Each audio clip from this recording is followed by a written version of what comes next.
Ang sasabihin ko siya, sir, ginamit mo lang ako. Yan lang. Ginamit mo lang ako.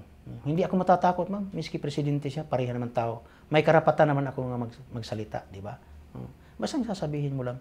Sasabihin ko lang sa kanya, ginamit mo lang ako. Ginamit mo lang ako. Hindi na ako magsasalita ng iba. Kung mag-desisyon man siya nga, ipabitay niya ako, sige, pagpabitay ako. Papabitay din ako, ma'am. Basta yung pasya ko, ma'am. Yan lang. Matagal na akong gusto magpakamatay, ma'am. Dahil na nagsisisi na ako. Kung hindi na yung asawa ko na pabuhay ng loob ko, ma'am. Matagal na akong patay, ma'am. Matagal na akong patay. Gusto ko hindi ko maranasan yung ginawa namin sa mga ibang tao, ma'am. Gusto ko magpakamatay ako sa sarili ko. Hindi kayo natatakot? Hindi ako natatakot, ma'am. Kasi kumuha naman ako ng Panginoon, ma'am.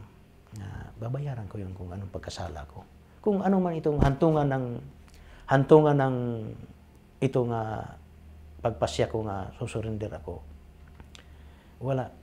Tinatanggap ko sa buong buhay ko, ma'am, kung ano mangyari sa akin. Alam ko na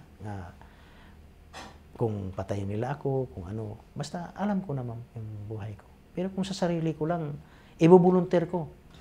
Ibubulunter ko yung buhay ko para matuwid lang ang tama, ma'am. Mahinto na yun, patayan. Itutuwid ko yan. Yan lang ang isang salita ko, ma'am, kaya kong igawa ko, gawin ko. Total, matanda naman ako.